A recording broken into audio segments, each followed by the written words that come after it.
Hi everyone, this week I have a fairly long podcast I'd like to run through with you and tell you about my 3-country trip to Europe.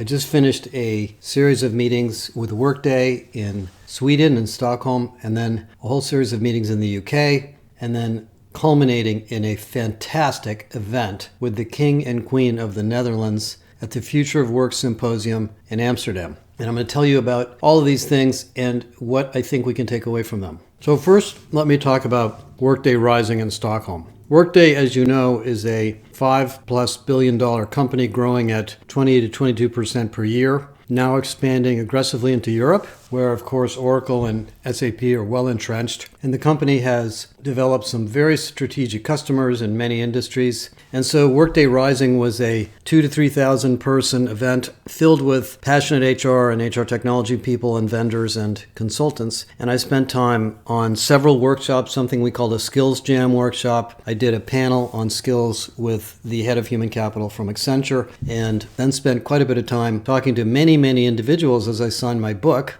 And then I had a fantastic breakfast with Katarina Berg, the CHRO of Spotify, that I want to tell you about. And something really big occurred to me as I was in all of these meetings, and that was that most of the Workday customers are in some process of figuring out what to do with the Workday Skills Cloud. In fact, while many companies have it, not many companies are using it yet because they're not sure how to use it. And one of the questions I heard continuously was, what's the difference between skills and competencies? And so, benefiting from lack of sleep, probably too much caffeine, and lots of conversations, I realized we need to take a big, gigantic step back and remember that skills and competencies are not at all related. And here's the story. Competencies are a 20 to 30-year-old idea developed by OD psychologists to define the human competencies needed around jobs.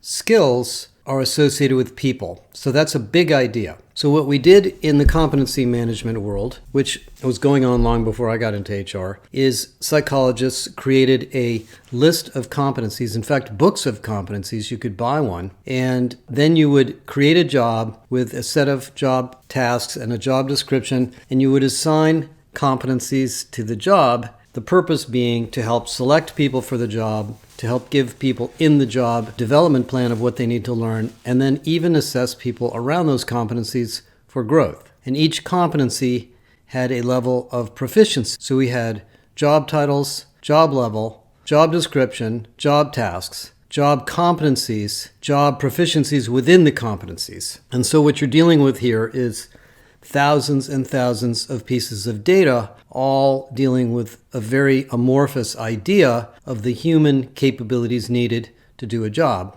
associated with the job, not the person. And then we build systems, and many of those systems I was involved in working with for learning and talent management that tried to take all of these competencies and use them in the integrated talent management model, which is essentially a 30-year-old industrial-based supply chain model for human capital, which I'll talk about in a minute. And the idea behind the competencies was that we could select people as fungible resources who fit those competencies. We could develop them into those competencies, and eventually they would fit into these jobs like puzzle pieces, and they would work well because they knew these competencies. And somehow we would assess these competencies on this 1 to 5 level. And I've talked to companies that actually built definitions of competencies by level, proficiencies, and we'd know who's good at what. But it never really worked outside of manufacturing, compliance, safety, and regulatory roles. There are a lot of jobs in companies that require you to be competent. If you're a nurse, if you're a telephone repair person, if you're drilling in the drilling business of an oil company, if you're a truck driver, if you're operating a piece of machinery, if you're manufacturing a pharmaceutical, you have to know certain things, and you have to be proven to know those things, and you need to either be certified or tested or observed. Otherwise, you're not going to be able to do that job. And if you do the job, you could cause a massive amount of problems. And those forms of competency models still exist, and they're still very, very useful. and specialized systems like Kahuna are designed to manage those regulatory or compliance-based competencies. But for the entire company, including the white-collar workers, the managers, the project leaders, the designers, etc., these kinds of artifacts are a lot of overhead. And most of the companies I talked to that had these large competency models not only took many years to build them, but later discovered that they weren't really that useful and they would fall out of date. Now, in the world of leadership, we do try to do this pretty regularly because you really can't assess leaders unless you have a framework for leadership, and every company's framework for leadership is slightly different because of their business strategy. But let's leave that aside for now. Now, the skills world is completely different. Think about skills as complex metadata about human beings. I went to Cornell and studied mechanical engineering. I learned a lot about heat transfer and math and physics and other forms of science. I have a lot of background in those topics. So one might say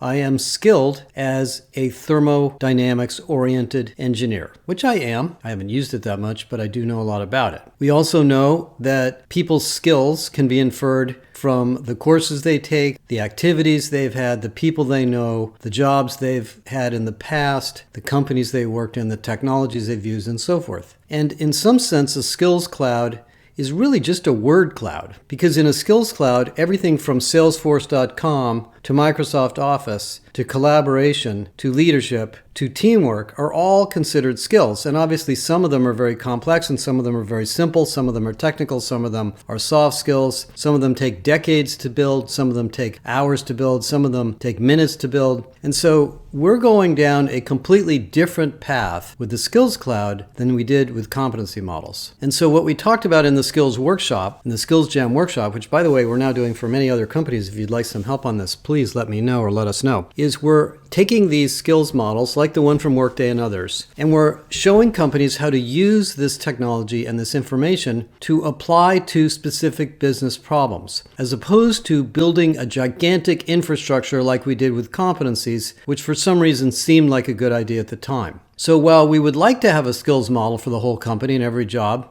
I'm not sure that's the best idea, and we haven't really found it to be a very good strategy in very many cases. What is a good strategy is to pick an underperforming business area, a critical new technology or initiative or domain that the company is moving into, maybe a new form of energy, a new type of product, a new consumer segment, or a transformational process going on in the company like a merger and acquisition, to use the skills technology to bring people together and align them around this new domain that needs to be developed. And you can't do it in HR like you can with a competency model, because we're not going to pick these out of a book like the FYI book from Korn Ferry. These are going to come from the outside world. The skills that software engineers need are being created by software engineers, and they're always changing. And that's true for every other part of business. So we have to develop these skills models in what we call skills academies or capability academies or skills groups, so that the business people are involved in the definitions and the creations and the prioritization of skills. Because let's face it, a lot of these skills aren't very strategic at all. If you look at most skills cloud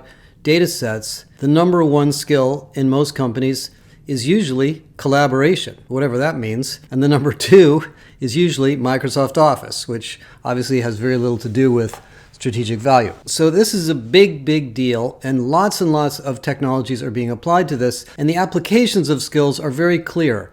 Recruiting, sourcing, talent mobility, career marketplace, career and skill adjacencies, career pathways, learning and development, and eventually leadership. I don't know that we're using skills so much for leadership. We're still using competencies, but that will come too. So anyway, I won't spend much more time on this right now, but we spent a lot of time on that with Workday, and we're going to be doing a lot more work with Workday and with other vendors on helping you develop your skills strategy. The second thing that happened when I was in Stockholm is I met with Katarina Berg, the CHRO of Spotify. She's a really amazing human being. She's not only the CHRO, she runs strategic planning and several other business functions. And as many of you know, Spotify is profiled extensively in my book, so I really recommend you read it. and they are really pioneers of the agile operating model, the agile work model, the agile career model. And she told me a lot of fascinating things. I'm going to try to get her to come to our conference next June so you can all hear from her directly. But one of the things she said that was the most interesting is Spotify, like many companies, is growing like crazy. They hired approximately 4,000 people in the last year. And she said that despite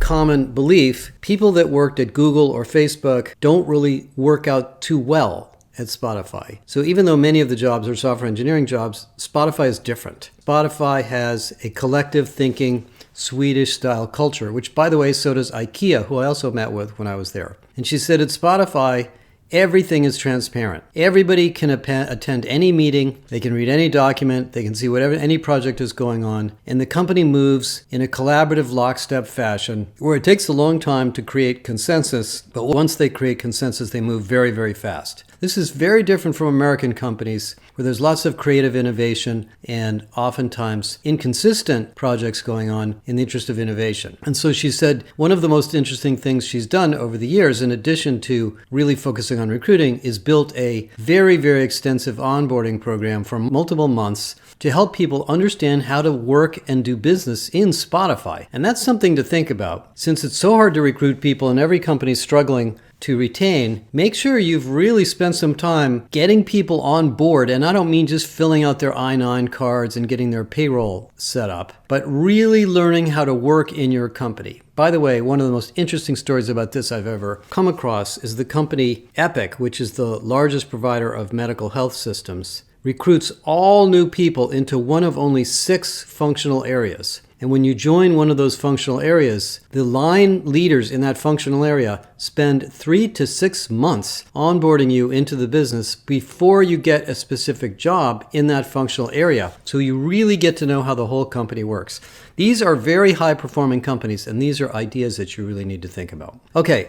Lots of interesting things going on in Sweden. Workday is, of course, cranking along at full speed and doing very, very well. But I want you to think about the skills issue, and it's not a replication of what you did in competencies. It's a whole different idea. The next thing that happened is we all went to London, and we spent several days meeting with almost 100 clients. I signed my book at a bunch of events. We did some work with Eightfold and BetterUp and Fuel 50, and several things came out of those meetings. First of all, the UK, much like the US, is going through very high inflation, higher than us, and a very tight labor market like here. And so they are also struggling to hire and retain and engage people in a very significant way. And many of the meetings we had to do with pay and culture and recruiting. And in the area of recruiting, there's a lot of things to discuss. And let me just talk about a few of them. We, by the way, have started a relationship with Alexander Mann, who's a really world-class global recruiting outsourcing company, and learning a lot in the discussions with them and their clients. And for example, one of the recruiters for a large oil company told me that, of course, they're having a terrible time finding operations people and hourly staff, and really wanted to do a better job of recruiting internally for these jobs, but they're not set up for that. And this comes up over and over again, that in a labor market like we're in today, if you're not recruiting inside the company, you're not recruiting at all. And so the question is, how do you do that? How do you set that up? You know, our 4R model, recruit, retain, reskill, redesign, is really the foundation of the new world of HR, is doing things in a systemic way. We call this systemic HR.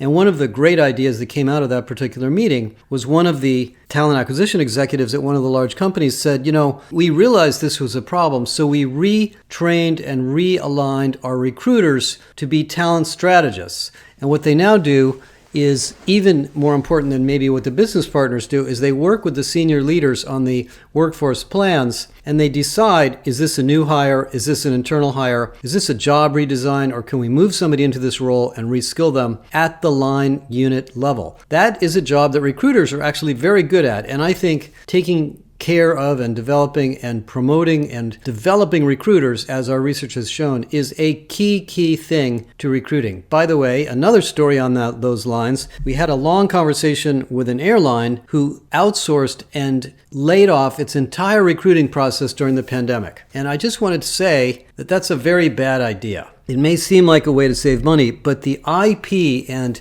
culture that's built in the recruiting department is so important to your company, you should never think of laying it off. If you work with a partner like AMS or another vendor to work with you, they should be making the process even more strategic to you, not outsourcing it and getting rid of it. Recruiting is not a tactical operations job. It is a strategic role, and it is the most strategic thing you do in HR, believe it or not. And our research proves that. In fact, I told one of the talent acquisition leaders there that we have statistical data that will prove to you that improving recruiting is 5 times more important than anything else in HR. 5 times more important. And I'll be happy to share that with anybody who'd like to talk about it. Okay, so anyway, we did all that. Then I had one of the most interesting and fascinating periods of my life. I traveled to Amsterdam, met with some more clients, and then I attended and gave a keynote at the Symposium on the Future of Work at the Royal Palace in Amsterdam with King Willem and Queen Maxima from the Netherlands. And this was an absolutely life-changing event for me, and I want to share what I learned. I just talked briefly about it in the article I wrote today. Now, the Netherlands is a small but very, very powerful country. The Netherlands is not big,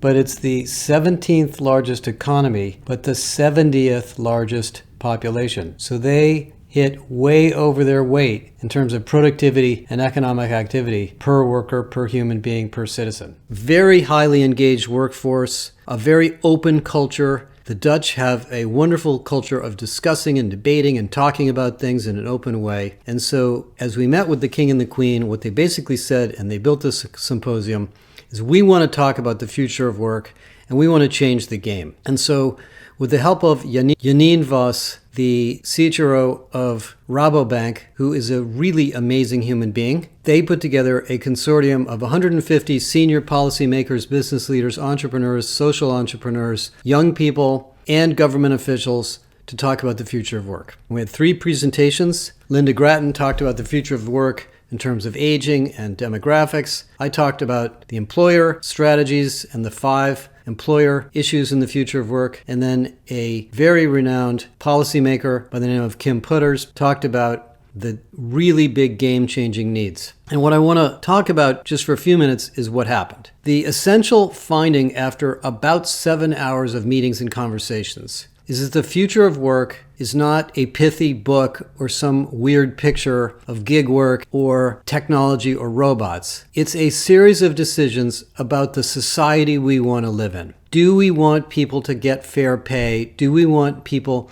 to advance and progress in their careers? What do we want to do about unemployment? What do we want to do about underemployment and people without educational degrees? What do we want to do about people who have disabilities or they may be illiterate? What are we going to do about children moving into the workforce and aged people who live and work longer and longer in their careers? What are we going to do about the constant need to reskill? How are we going to create diversity and inclusion in the entire labor market, not just one company, so that anybody of any nationality who might be an immigrant can find a job? What are we going to do about the fact that education is a barrier to work and that if you don't have the right degree, you may never be able to get the job that you wanted, which is silly and not gone yet? What are we going to do about the fact that many of the policymakers come from a particularly unique group and may not understand the needs of disaffected people in the economy? What are we going to do about careers when 45% of workers change industries now to find new jobs? How do we bring industries together to share talent between them? Should there be mandatory civil service to encourage people to move to social entrepreneurism and social roles before they go to work? What are we going to do about childcare when 55 to 60% of women are working and they also have to take care of children and many countries don't have government-sponsored childcare? What are we going to do about healthcare when employers can't afford it anymore? I mean, you just take the list and add about 20 more things to it. All of those things came up. And for me, not only are these things I do think about constantly, it really taught me that those of you in HR and business and senior leadership roles must think about all of these issues.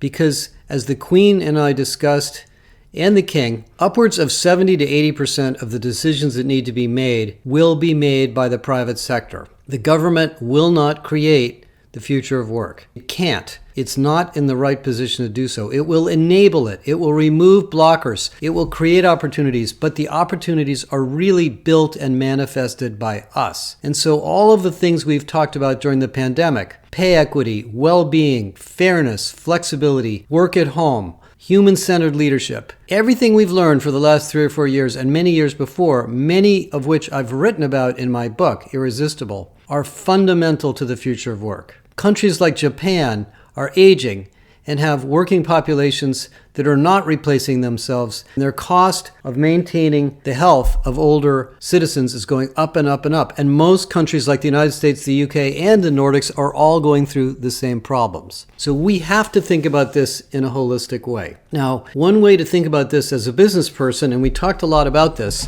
is it's not just conscious capitalism. It's what I call corporate citizenship. And yes, sustainability is one way to think about it, but I think it's something even bigger than that. This is a conversation I had with IKEA many years ago. Those of you who work in companies, small, medium, large, you are creating, in a sense, a society within your company. Your company itself has all the issues of a city or a country or a society. Fairness, relationships, opportunity, pay, standards of living, etc. And you are also creating a society for communities that you do business, the cities where you put offices, the supply chain partners you work with, and of course the governments that you do business with and work with. And so if we're going to have a positive future of work, which I believe we will, I really think 99.9% of human beings want the world to be better, despite what's going on in politics, you need to think about your company as a citizen.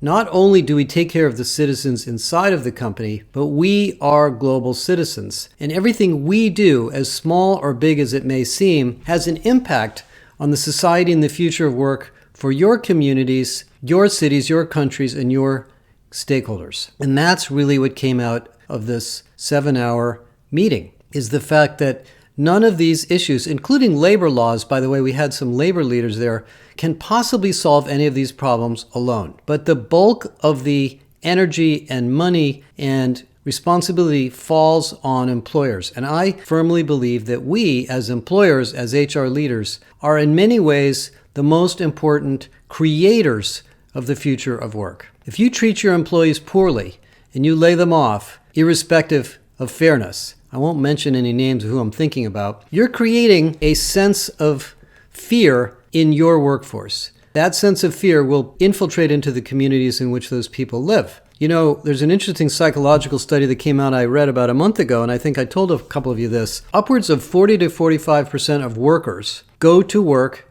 frightened. They're worried about their boss, about not saying the right thing in a meeting, about falling behind on their projects. I mean, that is a really sad state of affairs for those of us in human capital and HR. We have to think about our role in the future of work as citizens, as leaders, as designers, and creators. And you know, many of the things you know as an HR people are very, very sophisticated things that most average people don't think about like we do. And so my big takeaway from my time in Amsterdam, including meeting some really fascinating, very thoughtful people, is that we have to think bigger. We have to think more holistically. We have to think about the systems, the societies, and the cities in which we operate. And I know most of you think about this, and you may or may not have the opportunity to do it. But remember, every individual issue you deal with at one employee at a time has an impact on that. And so the future of work is all about the society we want to live,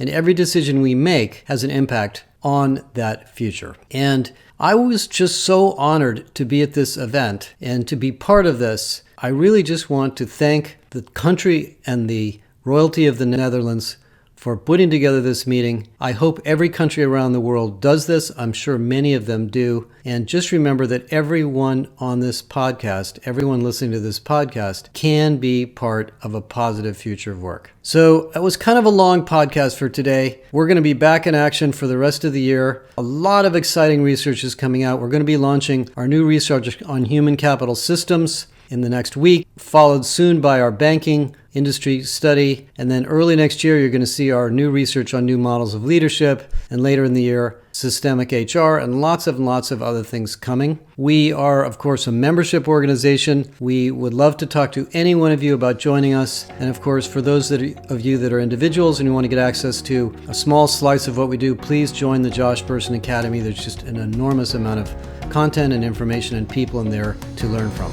Thank you.